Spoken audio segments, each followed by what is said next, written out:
আসসালামু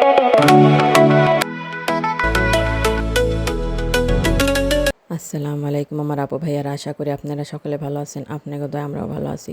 এখন সোয়া 6টা বাজে সকাল। আমি পাকের ঘরে চলে আসছি, কারণ পাকের ঘরে আমার রুটি বানাইতে হবে বলি তারিতে পানি দিয়ে দিছি। পানি বলিতেছে, এইদিকে আমি বাচ্চাদের এই বোতলটা ভরে নিতেছি। রুটি বানাই ফেলাইছি, এখন রুমে চলে আসছি। সবাই হইলো উঠে গেছে, দাঁত ব্রাশ করাই দিছি, ডাইপার চেঞ্জ করে দিছি, কাপড় চোপড় চেঞ্জ করে দিছি। এখানে গরমের দিন এত চেঞ্জ করা লাগে না, তারপরও এত একটা গরম না ঠান্ডাও না, মিডিয়াম ভালো মৌসুমি। বাবুরে শোয়াই দিছি, আর এখানে বাবুরারে ডাইপার পাল্টামো আর মুখ ধুয়ে দিমো। এটাই বলতেছি যে আমাদের মেয়েদের কীরকম লাইফ না, বিবাহিত হইলে একজনের স্ত্রী হইলে একরকম, পরে মা হইলে আর একরকম, 24 ঘন্টার ডিউটি, কোনো জিরান নাই। সকালে কিন্তু আগে উঠছি আমি, লিগা নাস্তা রেডি করছি। তারপরে আমার যত হাতের কাজ ছিল এগুলা সারছি, কারণ এই ছোটো বেবিরে কোলে নিয়ে সারাদিন কাজ করতে হইব। ওই দিক দিয়ে খেয়াল করে সব কাজ যেটি আমার 2 হাত লাগবে কাজ, এগুলা আমি করে ফেলাইছি। আবার হাজব্যান্ড কাজে আমার সময় দিতে পারতেছে না বেচারা, যে গেলে বাসায় থাকে গেলে সময় দেয়। এখনও তো মনে করেন যারা আমরা প্রবাসে আছি তারা তো ভালো করে জানি যে স্বামী বাইরে কাজ করার, বাচ্চার মা হইলে বাসায় থেকে সমস্ত কাজ করতে হয়, বাচ্চা নিয়ে দৌড়াদৌড়ি যত যাবতীয় কাজ আছে করতে হয়। এই নেটটালা কাপড় দিয়ে আমি ওর জিপাটা নারকেল তেল দা মুছে দিতেছি, কারণ আমার কাছে অন্য একটা ছিল, ওইটা মোটা হয়ে যায়, তাই ওটা দাম পরিষ্কার করি না।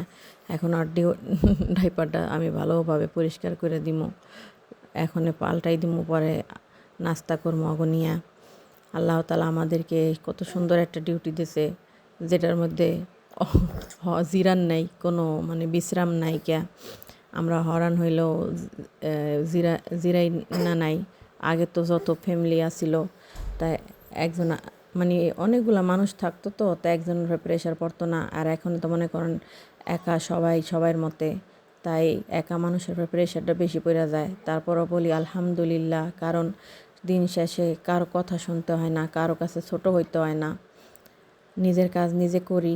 আল্লাহ তাআলা যেন এইভাবে করার তৌফিক দেয়। যে এখানে এনাদেরকে নিয়ে বসে পড়ছি, মোবাইল দেই, নাস্তার সময় দেই, কারণ কি নাস্তা খাইতে চায় না। এখন নাস্তা খাওয়াই দিমো।